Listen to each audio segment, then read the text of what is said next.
So here we are in a lovely uh, back patio in a undisclosed location in Oakland Park. Meeting again with Mr. Ian Hammond. He's got a new record that's going to be coming out probably May 1st. Nah, it's May 1st. May 1st. Day. All right. May Day. An excellent day. And it's called A Beautiful Game. A Beautiful Game. Ian Hammond and the Ugly Truth. Ian Beautiful Hammond Game. and the Ugly Truth. Talk to me about the title. I mean, we know it refers to soccer, but does it refer to anything else? Yeah, well, I mean, writing a lot of things about life and death and all these past few years have been a bit rough, I guess. And, you know, there's another Pele quote where, yeah, he did come up with, you know, sport is the beautiful game, but he also expounded on it and said, you know, it's all a game. We're all just playing the game. We all die. We're all the same. Which should speak to a lyric at some point there, but I haven't quite gotten there yet. There you go. Something for the future. Something for the future. There you go. Something for the record after, which we're already working on. That's right. But we have to stay on this one. Yeah, we have to stay on point.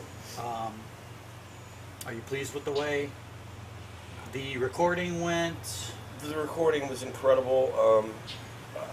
The record before it, Proud Power Station again. Yeah, at Power Station again. It's literally my favorite place to be on the planet. You know, followed very closely behind by Flyover, which is what we call our rehearsal warehouse. It's just got a brilliant vibe. I mean, it's Power Station. I mean, all the people that have gone through there, you know, the New York location. But it's the same folks. It's the same sound algorithm, and we get what the original Power Station was known for, sound-wise. And our engineer, Paul Kronk, is absolutely brilliant. He went ahead and produced this record along with Mitch Mistel and Seth Snyder. And I'm sure Mitch at some point can give you more details on Seth, who worked on a myriad of projects that I can't recall. Mitch brought him in. Mitch brought him in. Yeah, I was Mitch is the bass player of the Ugly Truth. The Ugly Truth. And also gave us our name. Charlie Pickett's original bass player. He was way back there for a brief period of time. Yes, yes he was. The whole genesis of the Ugly Truth was really kind of funny because the record before it, Proud Flesh, came out on Dan's birthday. Dan Hosker. And I was to play the Music Continuum show that year, and it was last December, 2 years ago, so it's 2 years in 4 months. 2016. 2015. 2015. And I had no band. Everyone was booked for something else, and I knew I wanted to play it. And there were some songs I wanted to do,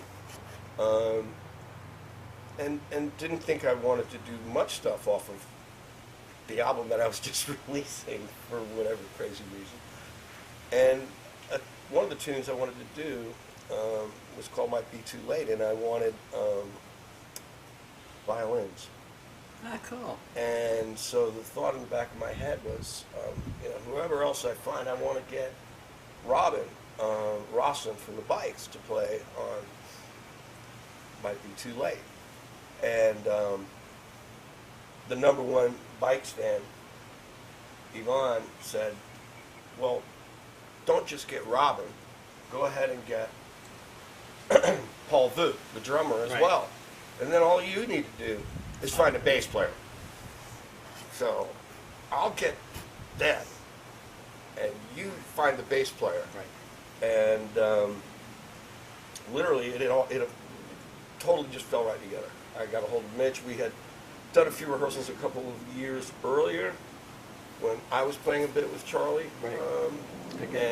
And Mitch came in as well, and it was just scheduling conflicts with Mitch being in Iko, who were playing a lot at the time. He does play a lot. And yeah, it can be challenging for us. It limits us a little bit, but we're not He's worth it. And we've really become more of a recording project than a live thing. Right. We spent much more time in the recording studio than we ever have live. And so, November. You guys have that loving conflict type thing. One would. Sometimes. I've noticed that. Yeah, one could refer to it that way. And so we did about 6 weeks, a rehearsal a week, coming up to the show, and we played it. It was at the venue formerly known as the Bubble, and we had a ball. Patty sang as well. Correct. There's stuff out there. There's stuff that Karen shot out there. That is correct. On Trash Fever. On Trash Fever. And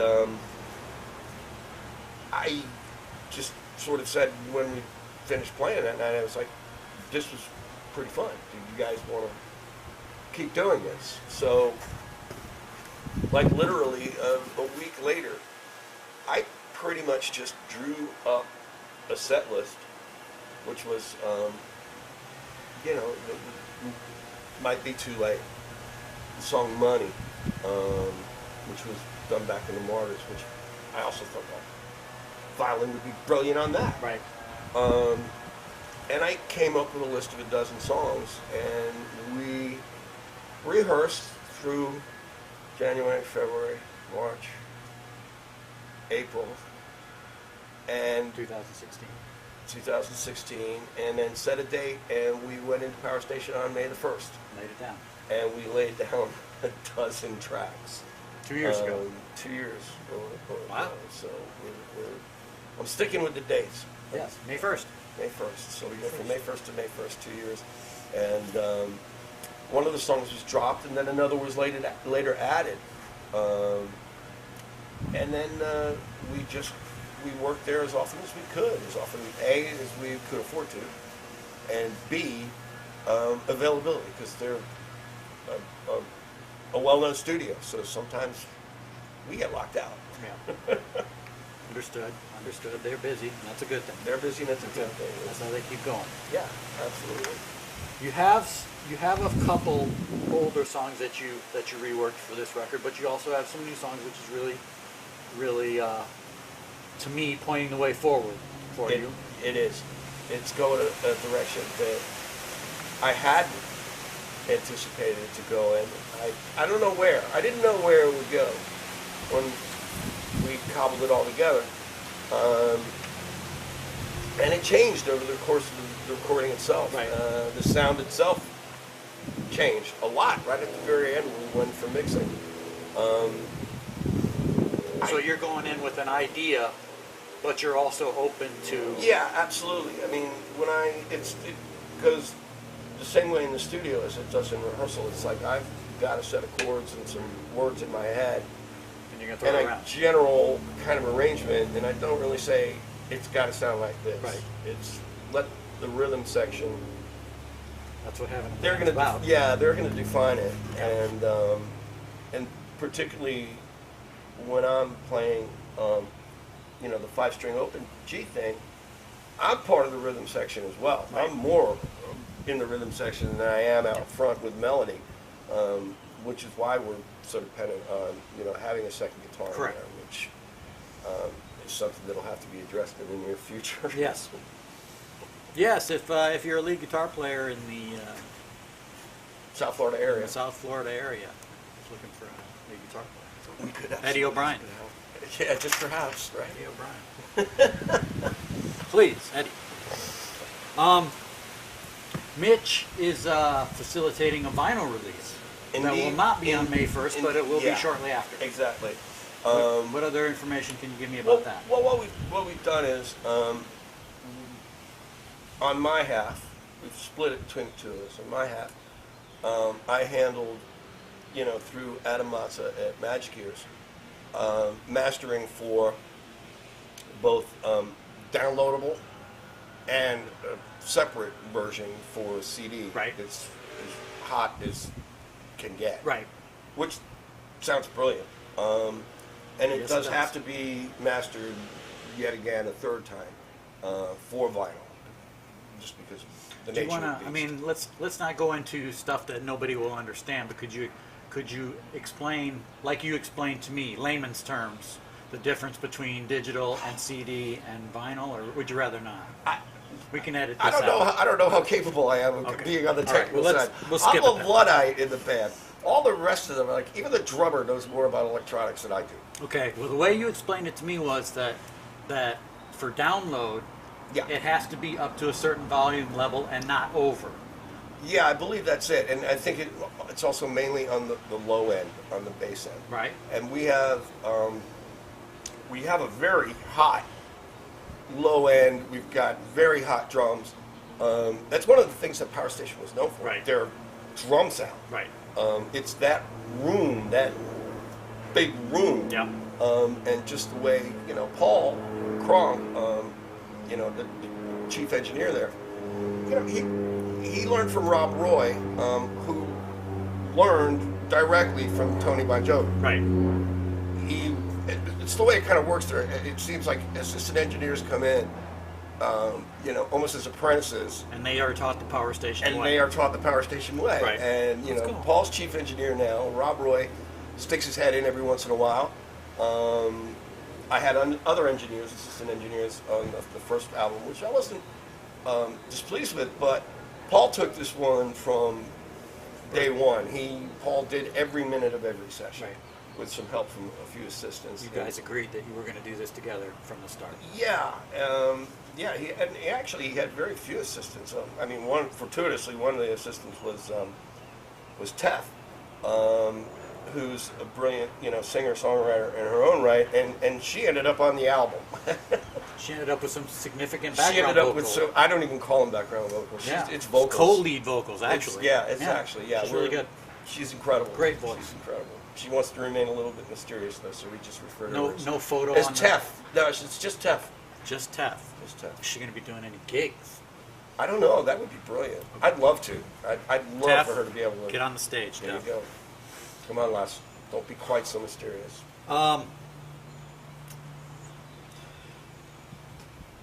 I am a fan of your work, and I think that you're doing great work. Is it frustrating to you sometimes to think that because of our location and also because of the way the music industry is falling apart, Fallen. that I don't think there is a it's in certain the amount act of falling apart. I releasing think it good already work is. into a vacuum? Yeah, I totally think the first record was released into a vacuum. Right. Um, But I mean, does it dilute your focus no. from doing good work? No, Does no, it no, frustrate you? no. I mean, in the end, is it a little bit frustrating? I mean, how many people will actually hear it? I don't know. But I mean, don't want to be too flippant. I don't want to be too flippant, but I don't care. We're You're gonna the creator. do what we're doing. We're gonna find a way to get it out there. Obviously, we want to get it to as many ears as want to hear. Right. But I'm doing this one. The first one didn't really do anything, Right. but I'm doing this one. I'm a lot. It's kind of cliche to go, well, this is the best work I've ever done, just because it's the latest. But Right. well, it is. I mean, you've heard it. I don't know what your opinion is. I think that Yeah, it is. I think it's the best Yeah. shit. And there's a couple of, old tunes that, were in fact put out on vinyl in the 80s. I think there's 2, 3. But they're completely they're totally different. Yeah. I mean, Yeah. But that's part of the way of, like I said, it's the rehearsal is the same thing. It's like I come in with an idea, and okay, I played it with some other guys. I'm not going to have you play it like we played it then. Right. It's going to go somewhere else because it's a different band. Right. And Allow the band to put in their contribution. That's yeah, what a band is. it's a band. Yeah. And you're obviously, while we want to focus on the beautiful game, there is another record in the works. Yeah. Actually, Yeah. We'll we got new songs coming, still in the pipeline. there was another brand new one on Wednesday. Ah, cool. So we're up to, I think the track list for the next album is already at solid at 6. Wow. Great, So, great you know, job. another half dozen. And that's not mining. It is mining a little bit of older stuff. And it has to do with last year. We lost people. Well,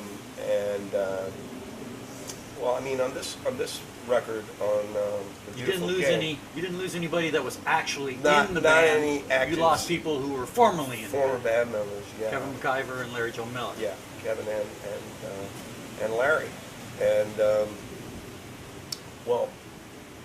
we had done on the Beautiful Game. It's the tune "Money" that Mac had sang in the Martyrs for many years, but it's actually a Bob Roop song that Yes. dates back To the Bobs. to the Bobs. And that's the one that's got one of the violin tracks on it, and that's on the LP. And after Mac passed, I picked up on a song that we had done once again, you know, in the Martyrs, that Mac had written, and I put together with Robin and with Iggy, who had, you know, played in Ordinary Language Right. with Mac, called House Next Door.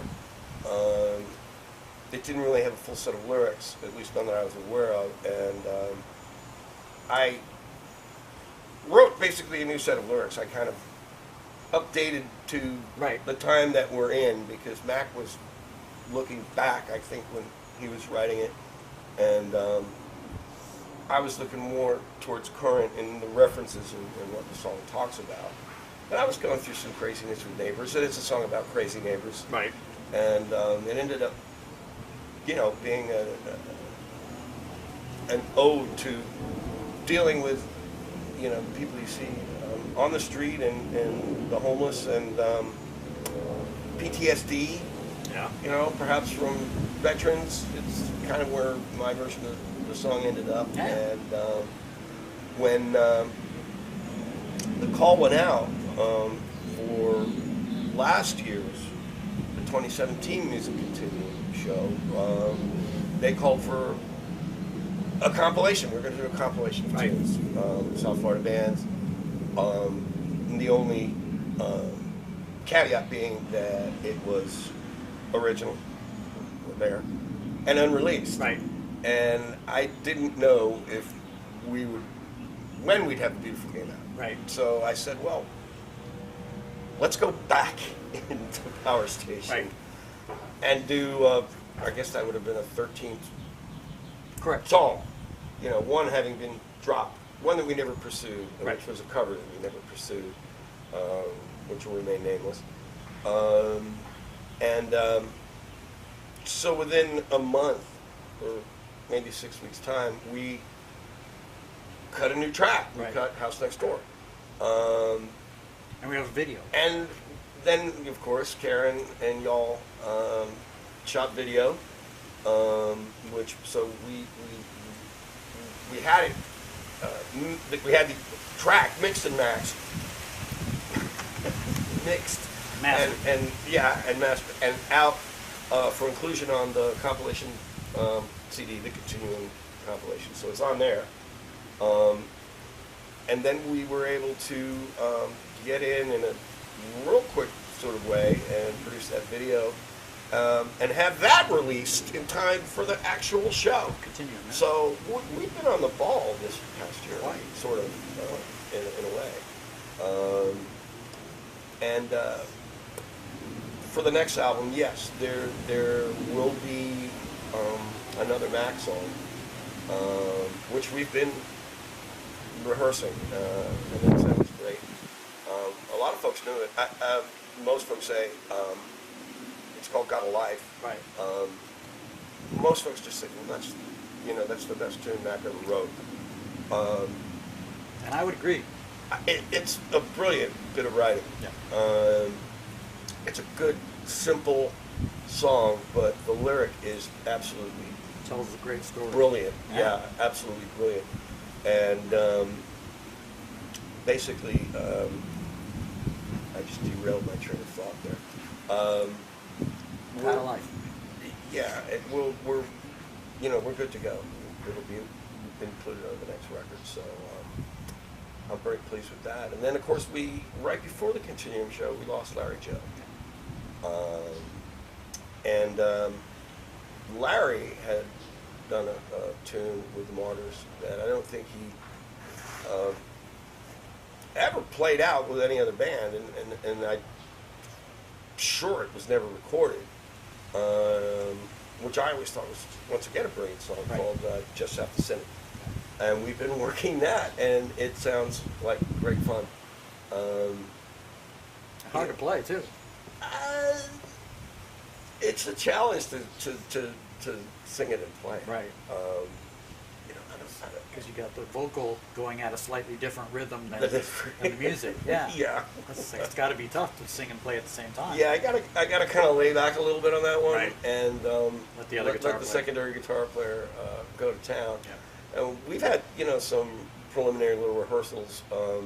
We actually had Mike Vullo come in a couple weeks back, and he tore up that tune quite well. Ah. So we'll see who ends up in Power Station. Right. Vullo knows Power Station well. Yes, he does. Then again, so does Eddie O'Brien. But Yes. we'll have to see.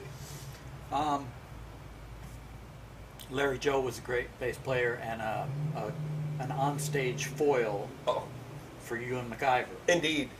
Oh, indeed. Yeah. It was always fun when you were being moody. moody or not. Moody or not. Yeah.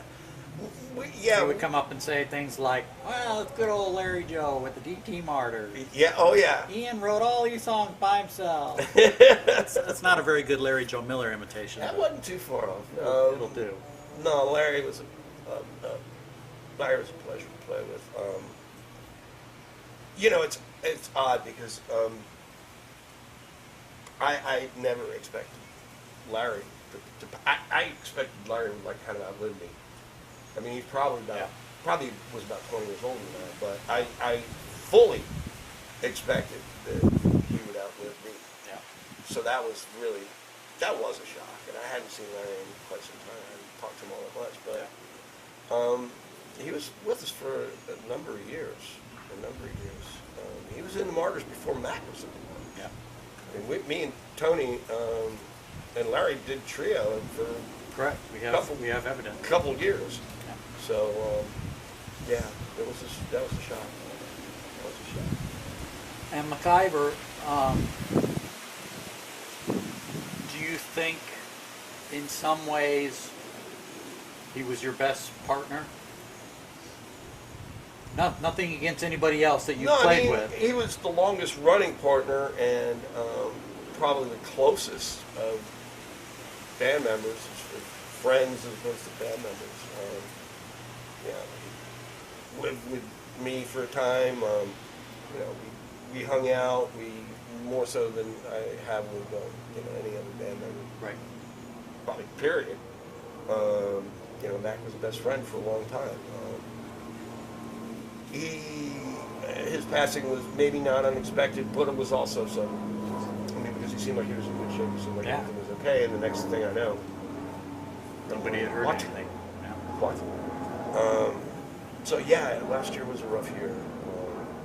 But it's like On the positive side, the last gig you played with Matt was a smashing gig at Churchill's. Yeah, actually, that was really, really good. Which was yet again another Oscar Continuum show. Yeah. We are inextricably intertwined It's a with Continuums. From Dan being in the band, through to the Continuum in his name. Yeah. You want to play something? That's good. Okay. Yeah.